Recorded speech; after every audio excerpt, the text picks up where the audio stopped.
Welcome to the Best Business Podcast. My mission is to help create 200 new multi-millionaire business owners. How? You'll do better when you know better.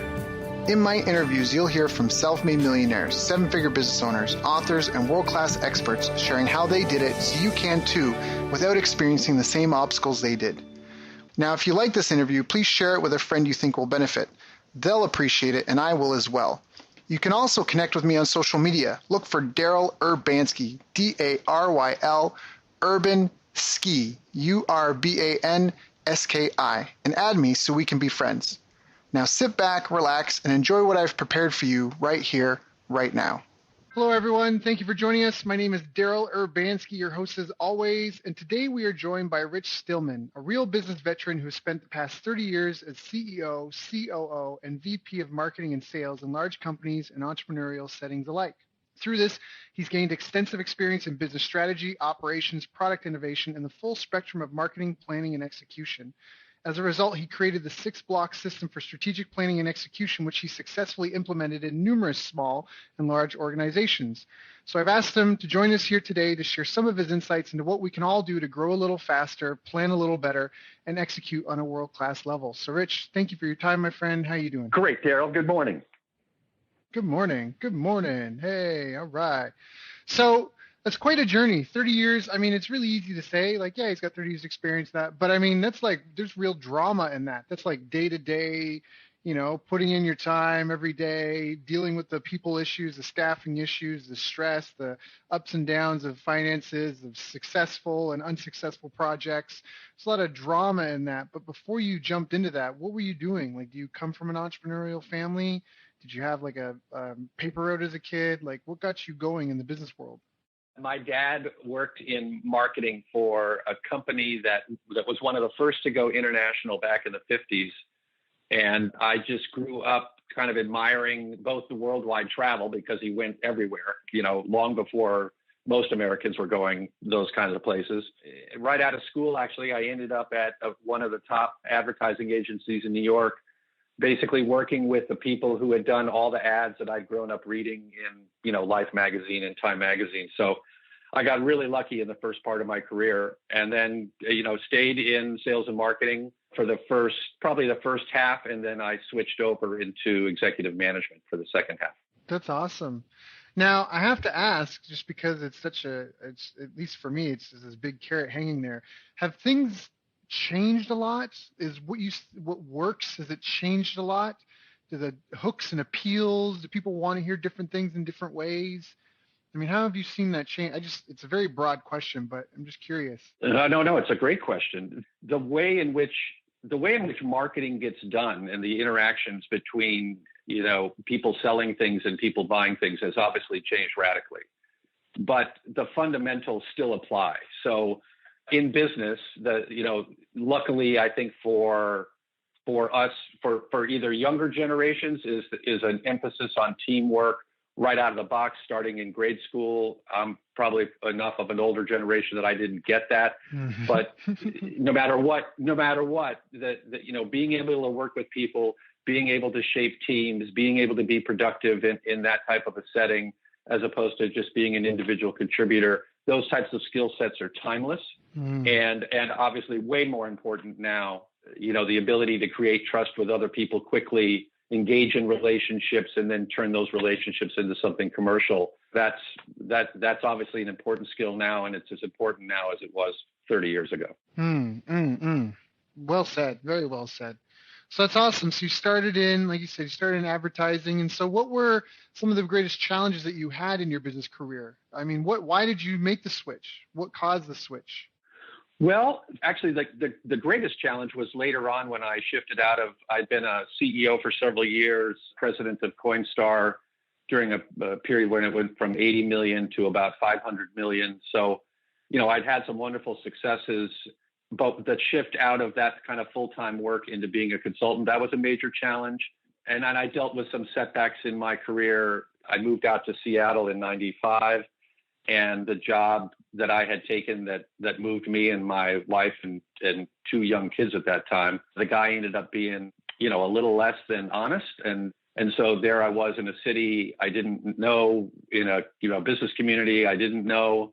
and yanked my wife and kids away from everything that they had known. And like, okay, what are you going to do? You got to bounce. You got to get to it, and learn some great lessons during that time. And it turned out fabulously well. So it's all good in the end. Right. Yeah. But in the middle of it, in the drama, you're not necessarily feeling that way. Yeah. But that's something I think that's important for anyone listening to this. If they're like stressed out right now, if you're listening to this, I mean, first stay on the call, because we're going to get through some real gems and maybe even listen to some other interviews. But don't feel sorry for yourself either, because that's where all the growth is. There's no growth on an easy path.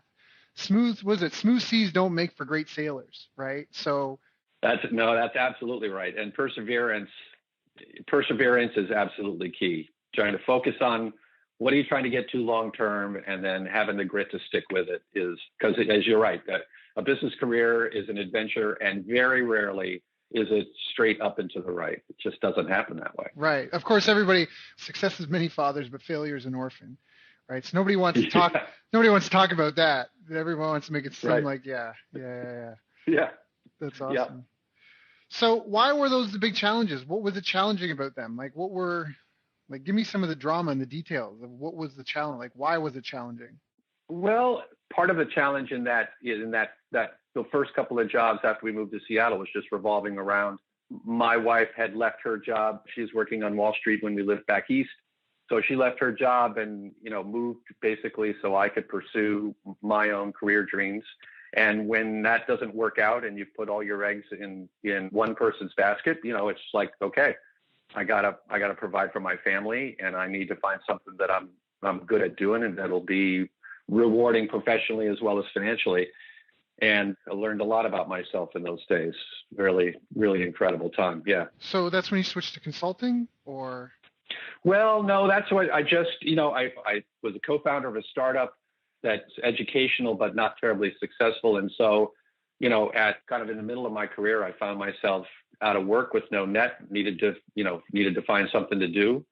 And that journey, after a couple of months, led me to land the job at Coinstar, where I started as the VP of marketing and then got promoted to COO and subsequently president a short time later, which turned out to be kind of a turning point in my career, both professionally and personally. Learned a ton about myself, really fulfilling work, great company. And then the consulting work started a few years after that. So what were some of the things that you say, when you say you learned things about yourself, what were some of the big lessons that you learned from that experience? Well, some of it was just understanding kind of the type of personality that I was. So I guess looking back, I was not that introspective about what things would make me happy and try and connect what made me happy to the things that I was good at. One of the great things that Coinstar did in those early days was put everyone in the company through Stephen Covey's 7 Habits, and executives of the company got certified to teach. So it wasn't just reading a book. It was a full-on 3-day course. Good. And, Covey's, I don't know whether Covey seems antiquated these days, but no, stuff. I mean, it's timeless. A lot of it, proactivity. Yeah, highly. Yeah. Proactivity, abundance mentality, the choices that you make about creating your own happiness. Those things were absolutely transformational for me and made me a better husband, better father, better executive, better team leader. It was really life-changing, and I was really grateful for it. That's awesome. So if you feel like anyone right now is struggling in their business or with their company, where would you recommend? What are the key areas that they should look at? Because a lot of people think they know the problem, but I know when I sit down and talk to people, they may be like, oh, this is the big problem in my business. When we sit down and you start diving in, you realize that that's not really the problem it's not really the problem they thought it was that's holding them up. So what would you recommend to someone that's struggling? Well, struggling in their current job or in their business. They're not growing revenues like they want to, they're just not sure. Well, in a lot of cases, for business owners where things are not going well, what I have found time and time again is that there's a tendency to skip over the fundamental things. So in business terms, really understanding who your best customers are, what we call a high odds target customer, and really define that almost like a story. Is it a man or a woman? How old? What are they doing? What are their problems? you really get a great picture of who those people are, and then really take the time to do analysis of your proposition versus the competition's, and really define a value proposition that is differentiated, and then finally connect that into a strategy inside the company that everyone in the company understands. I can't tell you how many times in my consulting work we deal with owners or CEOs who have the plan, but it's in their head. And then they're continually frustrated by the fact that people don't seem to know what to do. And it's because they haven't aligned the organization around, a single direction. So those would be the three things for a CEO or an owner that's struggling in the business. Go back to the fundamentals and get those things right. Got it. That's really well said. Right. The fundamentals. And knowing, I like that you talked about your offer, because I think that's a lot of people, especially in marketing, they want it it's got to be in the design or the copy, it's the language, it's the psychological, we got to give before we take, and a lot of that stuff does affect, but the number two most influential pieces of any promotion that you've got, which is really kind of the bedrock of a business, right? Right. Yeah, it's the promotion that you're making it's the foundation that all your staff fulfilling the services or creating the products, what it's all standing on. And it comes down to your offer and your list, which could also be stated as your value proposition and your target market. And that's really what it comes down to. What are you offering to who, and what are their other options, and are they the right person for that?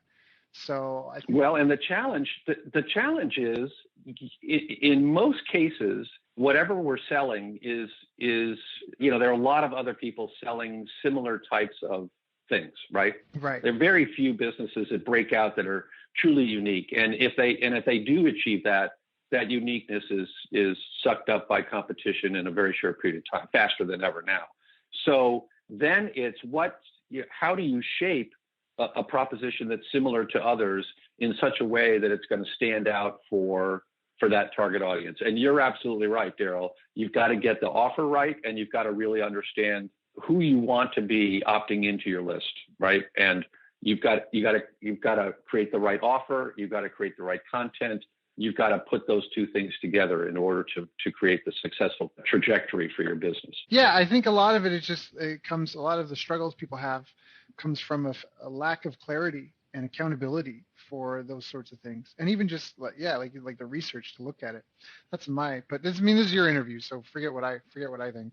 So, so that's, now when you help your clients, so you saying that one of the biggest mistakes you see them making is that they either don't have or they're going after the wrong customer. Like they're getting all these sales, but they're getting like $5 sales. Meanwhile, they got a couple of clients that are paying them $50,000, and they're not even thinking about, building a business around that.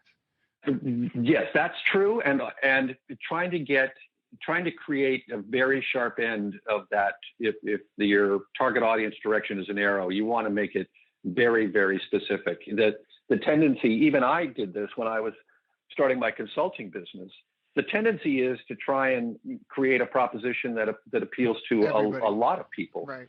But what ends up happening, therefore, is that you don't stand for anything. And in order to get mind share, especially these days when we're just assaulted with input, social media, ads, messages, Twitter, whatever it might be, how do you crack that shell and try and get inside somebody's brain in a way that they're going to remember you? So you might do 10 things. You might be great at 10 things, but you've got to define one thing that you're going to go after in the marketplace and communicate that. Once you're inside their brain, they'll discover that you're good at adding value in other ways, but you've got to choose one. And it takes courage to do that. It's really scary to cut out 9 things and just say you're going to focus on one. So how does someone go about the research, doing their competitive research and looking at their offer? Well, it's just hard work. You have to really, we spend a lot of time talking with customers. I've worked with a lot of startups over the years, and in too many cases, you've got a group of founders who come up with what they think is a good idea. They develop a product only to find out that what they're selling is not what the market wants to buy. So we always start with talking with customers. So if you're a small business owner, reach out to people that are customers of yours, whether it be a web business or a bricks and mortar business. You can still get on the phone and talk to customers and understand why they're buying from you, who else they use, what are they doing, how are their problems changed over time. And through that, getting that really good picture of what the market is doing, then you can go back inside the company and figure out, given the things that your business does well, how you can help solve those people's problems. And in that, you end up tuning up your value proposition in a really compelling way. Yeah, I love one thing you mentioned there is you were talking about the problem that you're solving, because Gary Bencivenga, a famous copywriter, that's something he said once that really stuck in my head, saying that problems are markets, not age groups, demographics, psychographics. The problem is the market, and the problem is experienced by people with certain commonalities. But it's the problem that you solve that you need to focus on, and that's what happened and why newspapers got decimated. They forgot what their original problem they solved for people was, and then blogs came in and solved it better and just decimated them. That's right. Yep. That's absolutely true. It's absolutely spot on. And then once you figure out what the problem is, then figure out what's the cost to that potential customer of not solving the problem. Is it, if it's not a big amount of money or a big headache, then it makes your job all the harder. If you can identify a real problem that's expensive to solve and you figured out a way with your solution to solve it, then you're going to have, that's where, lifetime value really comes into play, and you start building a very solid business off of that. Yeah, this is good, practical, fundamental. I hope people are taking notes and writing a lot of this down. I mean, there's no magic room, right? We're not going to get off the phone, Rich, and you're going to go, all right, now that we got rid of everybody, Daryl, I'm going to tell you the real secrets. Is that coming anytime? No, this is it, right? One of the things that we've been working on is a much more agile approach to getting businesses straightened out and getting them started in the right direction. You can't, these days, it's very hard to wait for months or years to get a business on track. The time that it took to create a strategy for a business 10, even 15 years ago would take 3 to 6 months, right? That can take that long or longer in big companies. And we've been working out what we call a radical growth sprint, where in 21 days, we can turn around a company, get the strategy, the target audience, the value proposition figured out, get it all aligned internally so that a company is really set up and knows how to create radical growth. Now, is this through your it's the 6 block system? Oh, the 6 blocks, yeah. So 6 blocks is part of it. The business here it's called Collabra, and we work with mostly smaller businesses and business owners in helping them overcome the challenges. As you said, at any point in time, some business is going to be struggling on the revenue side. And we have put together kind of my partner and I, the sum total of 30 years of our experience, both doing this as business owners and CEOs, as well as coaching and helping those owners and CEOs. And we've really refined it down into a very agile process that we're finding yields significant results on behalf of our clients. Really fun work for us and really satisfying to see their businesses start to take off after we've done that work. So how do you do that? And you said 21 days or 29 days? 21 days, just like it comes out of Stephen Covey, who says that it takes 21 days to create a new habit. So it's a little bit of a pull from that, but it's a top to bottom process of reevaluating just the basics that we're talking about in the first part of it. And then the second part of it is there is too often lack of an understanding of what the sales funnel looks like for a company, how to create a healthy sales funnel, how to measure the effectiveness of it. For a lot of smaller owner-founder businesses, you're selling, but you don't really understand what it takes in order to create a predictable, scalable sales process. And so the back part of our 21-day sprint is to get that set up so that an owner and a CEO can manage the sales process and ultimately allow he or she to get out of the business You want the team working in the business, but the owner and the CEO need to be working on the business, if you will, and allowing them to make their best contribution, as opposed to feeling like they have to solve all the internal problems that come up, every day. You can get lost in all that minutia and rob yourself of the opportunity to do the things that you do especially well, that are going to make a major impact on the business. Now, I love this. I'm a hugest, like, you're speaking language that's just, it's reverberating in my head, because I'm such an advocate for working on the business, not in the business. What are some of the hangups that prevent people from doing that? I really want to get some of your insight on this, because you mentioned, first of all, I beat the team drum all the time on this show. So can we talk about a little bit, like, delegating effectively, how to get out of being in your business and working on it? Can you just kind of wax poetic on that for a bit? Well, part of what happens is, and if we're talking specifically about smaller businesses with entrepreneurs, is that where you want to focus, Daryl? Yeah, I think we're talking less than 20 employees. Okay. So those businesses are usually started, those are the types of businesses that are started out of someone's dining room or garage. And in the early days, it's the CEO and one or two other people, and they're doing everything. And then as time goes on, frankly, what happens is you build up muscle memory, if you will. And so it takes an intentional effort to break the habit of feeling like you have to be the one to solve all the problems. I've worked with a lot of businesses where an owner will take on 2 or 3 new employees, but then not delegate sufficiently to those people, not let them do their jobs. And, comes back to a lot of learning from Covey. But in any event, getting out of the way once you bring on new employees and letting them do their job, setting the expectations, providing them with the tools and the structure to be successful in the job, and then getting out of the way and letting them do it, as opposed to feeling like you've got to be watching them, correcting them, or, quote unquote, well, now I have to do it for them. They don't do it, quote unquote, well enough. They're not doing it the way that, quote unquote, I would do it. And that just gets in the way of progress. It's emotionally satisfying to the owner, but it doesn't help the business. Eventually, that owner or CEO has got to stop, has got to clearly delegate and get out of the way and let the employees that they've hired do that work. Now, so part of that, I guess, comes from, I'm trying to think of the questions people listening to this might have about that. Because it's pretty straightforward, right? Hire someone for a position, train them, kind of manage by objective, I guess. Are you a fan of that? Management by objective, set some goals for them, and then back off and let them go? Yeah.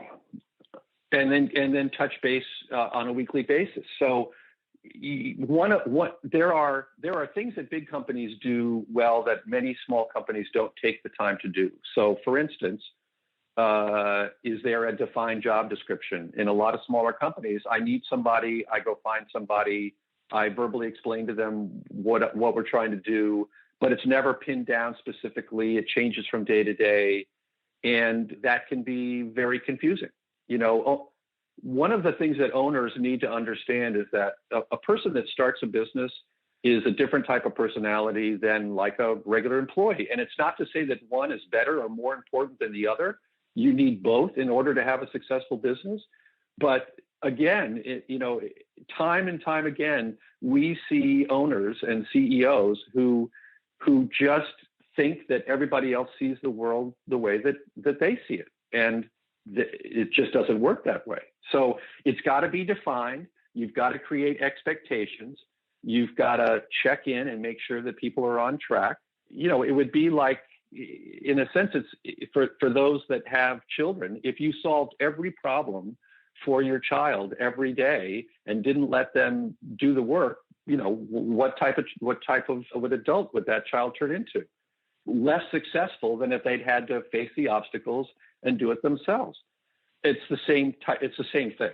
It's the exact same thing. Which is why I think they call it human resource, because you're developing a resource, right? It's right. Yes. It's an investment in people, and yes, people leave, and yes, but I mean it's welcome to the journey. Welcome to the journey. You'll invest all this time and energy and money in someone and train them up, and then they'll leave, and that's just going to happen. And that's partially where I think having standardized processes and that can make it can simplify it, especially just being smart, knowing that in the beginning. Don't just train up one person. While you're training them, create the manual that you can use to train their predecessors. Or if you need 2 or 3 of those people, now you've, kind of refined the process, which I think comes back to working on your business, not in your business. And that's the key differentiation about that is, and I love how you say, like, it's not a discussion about which is better. It's like arguing about what's better, breathing in or breathing out. You kind of need both. Yeah, they're kind of the same thing. You can't really get one or the other. You might prefer one. I love breathing out. It makes me feel so right. But whatever, tomato. But I really like that.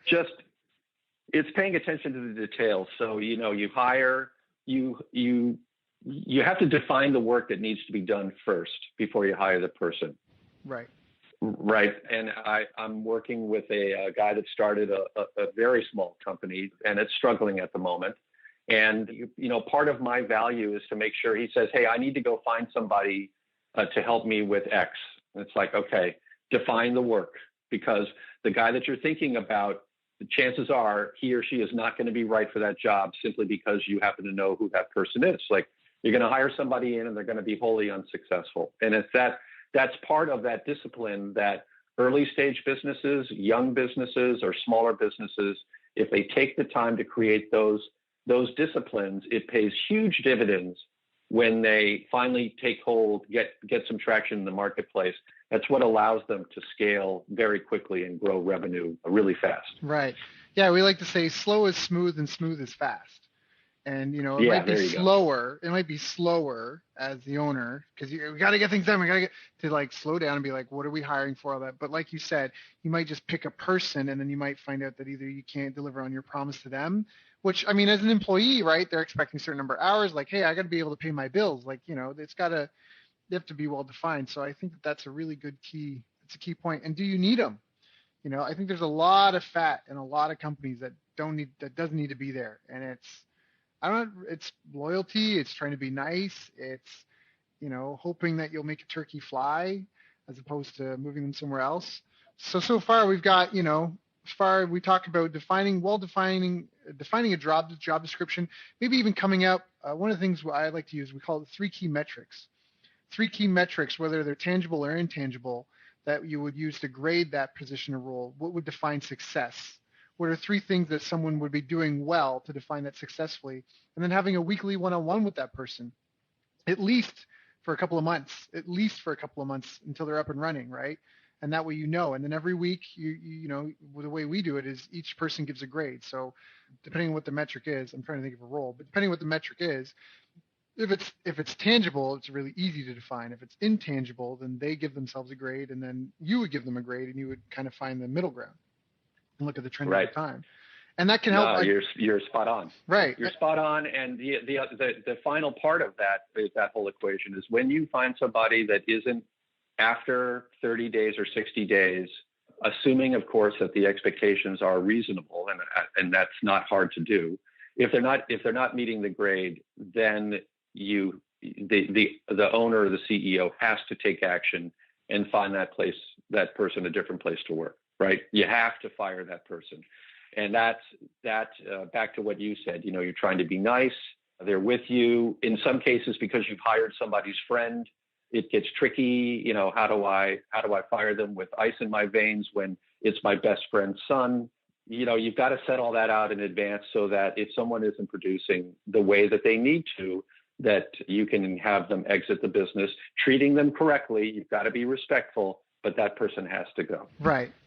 Or be moved to a different role, because you might have someone that's really capable in the wrong role, but you definitely need to take action. Sure. You definitely take action. Yep. And for people that have issues with that, something might help them mentally to think of it as just think of it as a hunting party. Like if you had a hunting party that had to go out and kill and hunt and get the food for your family to feed on that night, if you have someone that's unable to do the work, people are going to starve. And so, it's not to be ruthless. It's not elitism. It's not any of that. It's, hey, we need to eat at the end of the day. And, are you going to be able to carry the meat back? Are you going to be able to chase you know what I mean? So it's just being realistic and honest on a real level. And then, like you said, just helping them if you have to. If you're at all concerned, making sure it's Right. really clear on the beginning that it's a probationary period, giving yourselves lots of exits, and then of course, like you said, treating that person right, and then heading out. That's excellent. It's an unusual combination of it takes practice to have the empathy to really communicate and listen to the people that are working for you, and to create situations where they're going to be successful, and simultaneously being tough as nails when it comes to are they performing or not at the end of the day. And so it's all about, you don't give somebody the expectations, you work out the expectations with them. They have to buy into, okay, I understand what it is you're asking me to do. I'm signing up. I'm going to put forth my best effort to do it. Just make sure that you give me the tools. I can't build a house without a hammer and a saw and some nails. Well, but once I have the tools, if I'm not on track, then yes, you have every right to do something about that situation, including, having me leave the business. So it's a tough role, but not, at the end of the day, not hard. I've never really seen a CEO or an owner that hasn't been able to grow into that position of being able to be highly empathetic and a great manager, as well as a very tough task. Right. And I think that by having those metrics can really take the venom out of your words. Like, it becomes, in my experience, it almost becomes self-evident on the one-on-ones. People kind of know, and they either bow out on their own because they can see what's happening, or they step up and find a solution, or, they come up with a solution. Maybe I can do this instead. So, just transparency. I think, like you said, it's paying attention to some of the details. So now, what are some of the habits that you feel have really helped you on your path to success? You mentioned helping be with a company where it went to 500 million. Do you say 500 million in annual revenues? Yeah, in about 3 or 4 years, went from 80 to 500 million. And the really, for me, it was earlier in my career, I did not suffer fools very well. Not that I'm some genius, but I did not suffer fools well. And one of the transformational things about Covey was just, what he calls proactive listening. So really having conversations with people so that they know that they've been heard, even if you don't end up agreeing with them, creating those relationships of trust so that, when I was like a VP of marketing with a team of 30 or 40 people working for me, and then when I was the chief operating officer with 400 people and ultimately 1,000 people, I guess, reporting into me, the difference in the scale revolves around the same things. It's being able to communicate a story that's going to be compelling, that people want to sign up for. It's going to be, as we've discussed, really defining what the work is to be done, getting people excited about doing that work, and then really listening, because we all know that we don't hold all the answers. The true power in a business comes from the aggregated creativity and the commitment of a large group of people.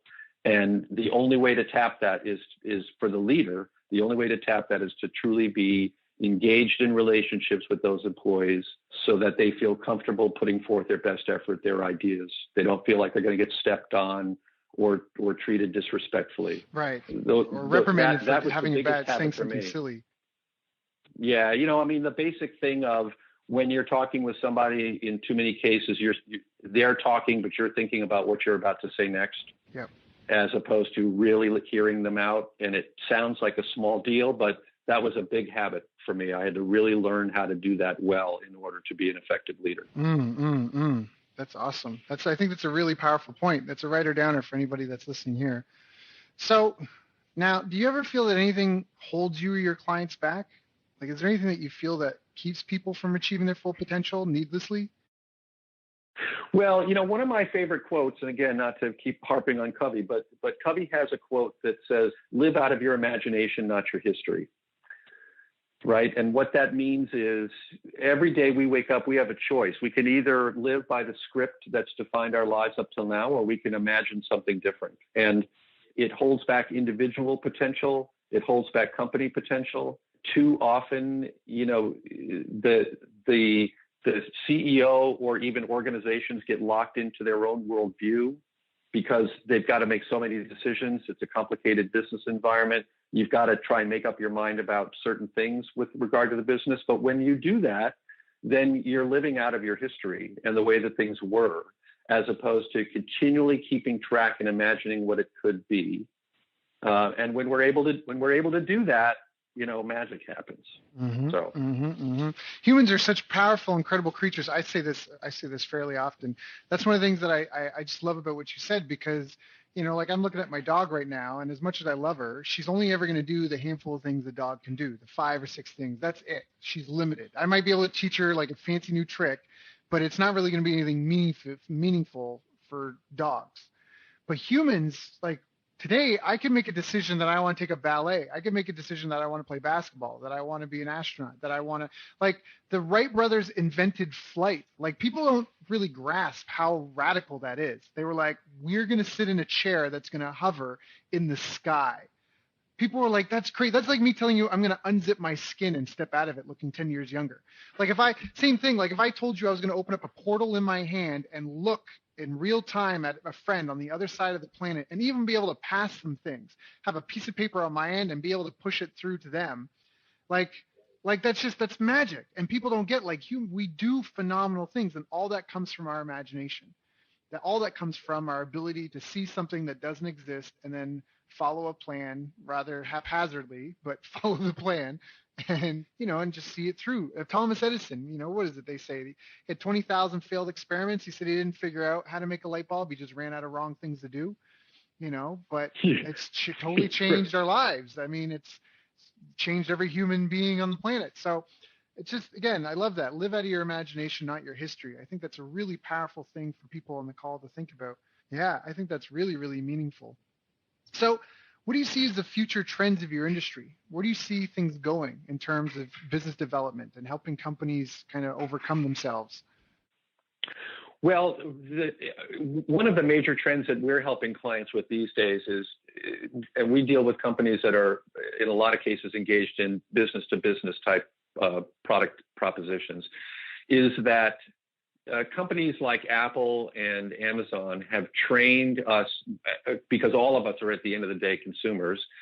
Those businesses have trained us to expect a certain type of process of buying, of being a customer, treated really well, really great service, really responsive, setting up the ability for us to get a lot of things done without the need for talking with company representatives. That whole experience as consumers is now becoming an expectation when you're involved in the B2B realm. So how do you create, if you're a business selling to other businesses, how do you create a concierge-like buying experience for that customer? How do you provide them with the information that they need so that they don't have to interact with you, when every fiber of, like, the salesperson's being wants to make that physical contact in order to to advance the sale in their mind? And that makes the need for some new skills inside these companies to be able to provide that, and to get very intentional about how they engage customers, when they engage customers with certain information. Has really had a huge impact on what customer service looks like. And we view that as a major trend that businesses are going to have to be dealing with and learn how to do well if they're going to compete going forward. Customer service is a profit center. I think that was something that it's come up in the last couple of years, that just when you say how it's changed the nature of customer service, that a lot of times customer service was an expense, like support, but a lot of companies are turning that into a place where they can actually track and show retention, referrals, increased consumption or upsells, back-end selling, better onboarding experiences, that there's profit through that customer service. So yeah, in a lot of cases, customer service is being folded into customer success. So just went to a symposium last week hosted by one of the major VC firms here in Seattle, and a lot of SaaS businesses in the audience, but the lessons go much broader than just SaaS businesses. And it was all about what are the various new jobs that need to be created inside a business to help the customers be successful, so that, you take on a customer, their initial purchase might be small, but you keep them as a customer and you grow revenue with them over time so that the lifetime value becomes, really awesome. And it's way more than customer service, and it redefines what customer service is going to look like in the future. Well, and to be honest, I think it gets back to the nature of what a business is supposed to be. We just said earlier in the call that problems are markets, not demographics. So customer service, if you're all of a sudden tackling a problem and you've got a team of people who are trained up to support people solve that problem and then know what the next problem is going to be after they have that. I mean, it's like Procter and Gamble. I think they buy list babies' names, like newborns at the hospital. You get your baby package or whatever, your welcome package at the hospital. You know, you get your diapers and formula, that, and they follow that family for 20 something years. They've got products lined up. They know at every stage. I mean, what does that do to your ability to spend money on advertising? If you get a customer and you keep them for 23, 24 years through phases of their life insurance and buying your first car and like all that stuff, suddenly you really are helping improve people's value in life. You're not just selling a one-off product. I really don't think that, from personally, and there are people that make good sums of money selling one-off products, but I really do feel that it's more about the relationship, the experience over time with the customer versus just, here's your dongle. Well, it's Peter Drucker talks about the purpose of a business is to create value. So meaning create value for customers. When somebody buys laundry detergent, it's not a transaction of them buying laundry detergent.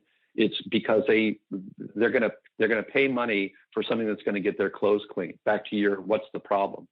Problem is I have dirty clothes and I need a way to do that. And so businesses that thinking about it from the customer's end, how do I create value for that customer at every stage of the buying process? And then once they're a customer, how do I continue to find ways to add value in that relationship? As long as you do that, then you have customer loyalty. And as long as you have customer loyalty, there will be revenue. But you've got to be constantly thinking about it from the customer's. Mm-hmm. It's too easy to stop thinking about it from the customer's point of view and start thinking about it from the company's point of view. I have this product and I need to sell it because that's where my revenue comes from. No, the customer has a problem that you're trying to solve. There's value that they're trying to get. They are willing to pay money for it. And you have to package up that value in such a way that they want to pay you the money for it instead of paying somebody else that money. That's so well said.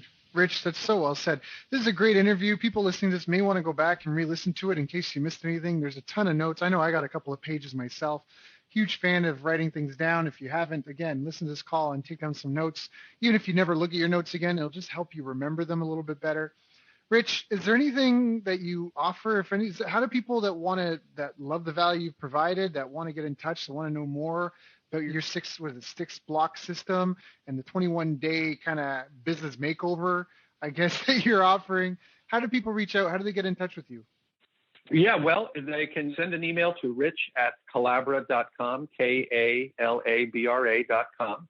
And what we're offering is we've done this a lot, but to say thanks for the time today, Daryl, we'd love to do this kind of free of charge. And that's essentially a go-to-market assessment. So we work with clients. We take a deep snapshot of what they've got as they go to market in terms of, the fundamental building blocks that we've discussed.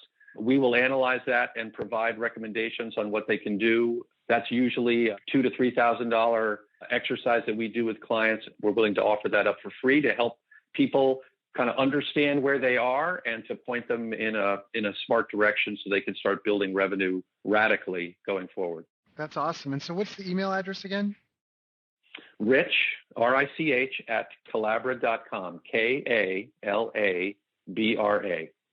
That's awesome. So for people that are interested in sitting down and having a diagnostic of your business, figuring out what do you not know or what are you missing, get in touch with Rich. Send him an email. Rich, you've given so many great answers on this call. I really do value our time together. Was there anything I didn't ask you that I should have asked you? No, you did a great job, Daryl. It's been a pleasure talking with you. Thank you, Rich. I appreciate you so much. I know that the listeners appreciate this. This call will definitely change some people's business careers. And again, if you found value, I encourage you to reach out to Rich. And again, Rich, thank you so much for your time and for sharing with us, because I know you could be spending time with your family, your own clients, and other people. So just thank you, and I hope you have a wonderful day. All right, Daryl. Cheers. You've reached the end of our interview. Now, first, let me thank you for listening. I appreciate and respect you more than you'll ever know. And now I'd like to ask you a couple of questions. First, what 3 lessons did you just learn? What 3 aha moments just jumped out at you? Second, what can you implement for yourself and your business in the next 24 hours? Third, what can you give to someone else to help you with, or give to them to just do it for you? Whatever it is, remember, taking action is the secret sauce to results. Now, if you think this interview would be helpful for a friend, please give them a link to it. It'll help them and it'll help me too. I'd also like to invite you to help me find out more about the challenges you're facing, your dreams, your goals, and how I can help you overcome what's holding you back. We both do better when we know better, and your success is my success.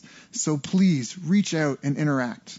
You can visit our website, bestbusinesscoach.ca for Canada or California, where I'm from and where I'm living. You're welcome to also try out one of our paid programs. You can find us on YouTube, Facebook, and pretty much every other social media channel you can think of. You should also subscribe to the podcast, and if you're enjoying them, please leave us a nice review. It really helps.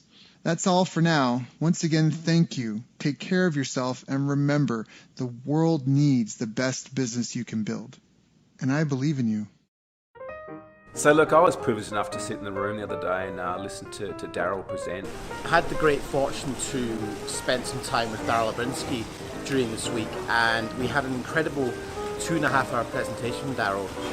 Daryl was amazing. I got so many little nuggets of wisdom. I hadn't heard Daryl speak before, but what struck me from his presentation was he's one of these hidden masters in the internet marketing world who's worked on some pretty incredible launches. Daryl has a ridiculous amount of knowledge. Daryl Abrinsky's presentation was absolutely great. I really loved an incredible knowledge of numbers.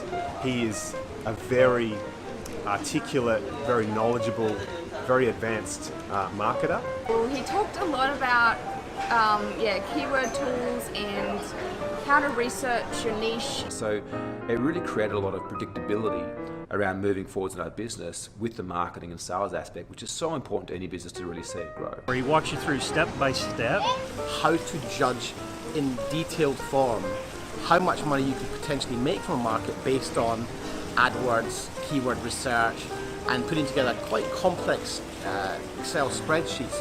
And what I took away from it is not only understanding your niche market, but also looking at and breaking down and going, am I working with the right niche? Is there enough demand there for me to be able to reach my goals? And doing that hard research. There's a lot of gurus out there that present you a lot of the why and the what, but they don't necessarily give you the how. And what I really found with Daryl's presentation, there's no holding back. There was no holding back the screens or the curtains. Like, everything was given to really assist us. His feasibility and due diligence is incredible, and he was able to show us in a really short space of time how to cut through the overwhelm. You're giving us the exact tools that we can use to test something before we even go to start testing it by spending money on it. One of the biggest nuggets that I got out of his presentation was that when people pay, they pay attention, and when people pay a lot, they pay a lot of attention. I just love that. I think that's a great way to look at how to price yourself. And he was a great speaker, lots of energy, and it was really great to spend time with him. Honestly, phenomenal presentation. I would love to catch up with him, next time I'm in this part of the world.